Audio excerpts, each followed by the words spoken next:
take you to the comic shop. I'll let you read about Cyclops. I'll have you spending all you got. Comics Gate is looking hot. Blacklist.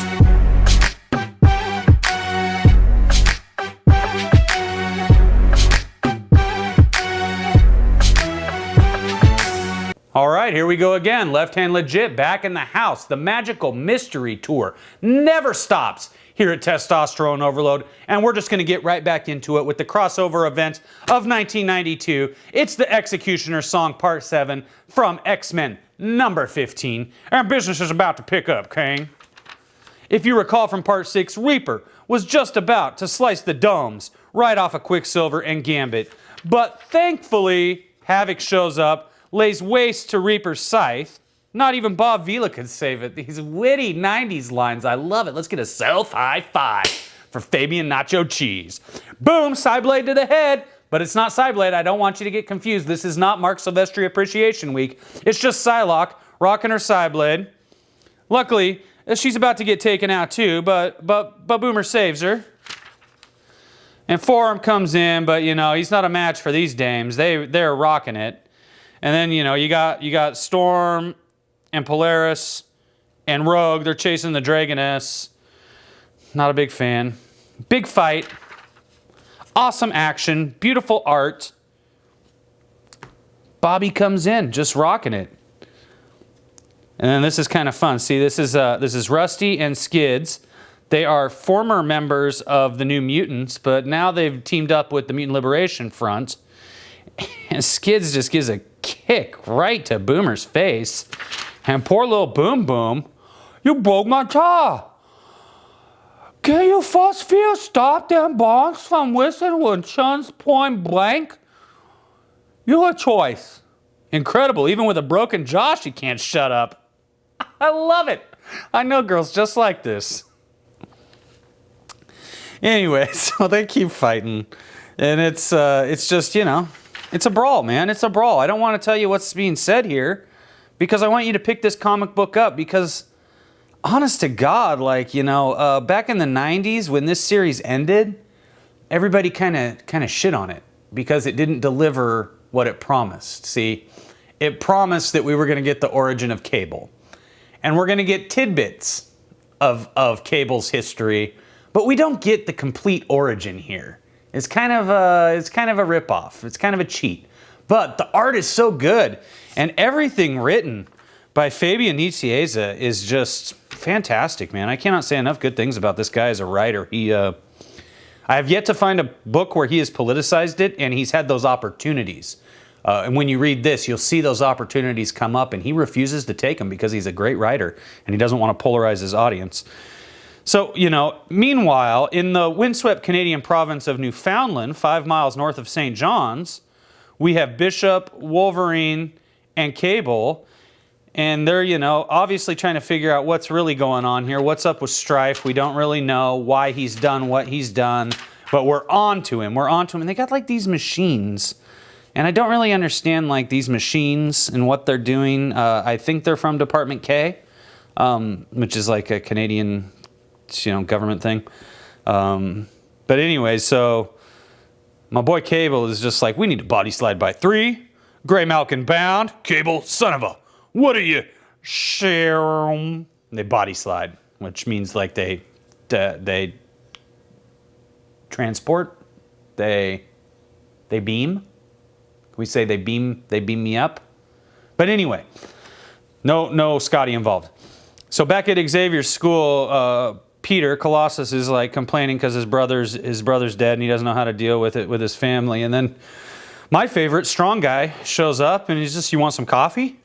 Spasiba. That means thank you in Russia. You say spasiba. And when they say spasiba, then you in return, you say poshalsta. That means you're welcome. A fine blend if I say so myself. Hawaiian hazelnut, mocha cream, Jack Daniels. Do you have good news to tell me? Yep. I put too much JD in here. Bang! Another self-high five for Guido. I might hate him, but that line was good. Thank you. Thank you once again, Fabian Nacho Cheese, for writing a totally awesome comic book and making even a totally crappy stale character like Strong Guy sound entertaining. So as for Chuck's condition, there's no change. He's no worse than he was before. Unfortunately, Moira, he's no better either. I know, Hank, but you canna be blaming yourself for that now. 'Twas more important you join your mates looking for Scott and Jeannie than banging your head here. Why is there a disproportionate amount of people from the United Kingdom in the X books? Why are all these Irishmen and Scotsmen attracted to the X-Men? And why are there not any German characters? Why are there not any French characters? Why haven't I found a Spanish character?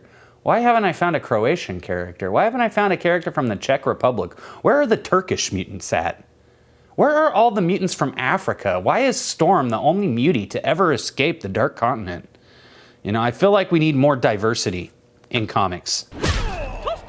But anyway, Charles is in big trouble. You know, the technovirus is basically like attaching itself to his entire body, like it's trying to work its way into his internal organs. Yum.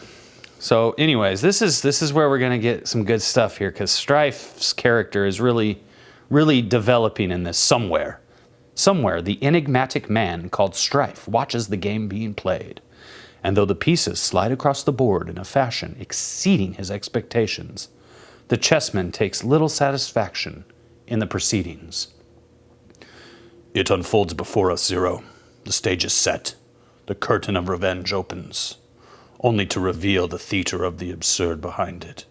Maintain your vigil, my silent knight. I have more personal matters to attend to. But what could be more personal than revenge, you ask? Redemption, perhaps. Synth prep, warm milk. Substantive infant supplement. By 2. So basically he's making more milk. They didn't need to go through all that to just say, make a couple glasses of milk for my prisoners. Mr. Summers, Miss Gray, I have neglected to feed you since your visit began. Please rise. It is time to feast.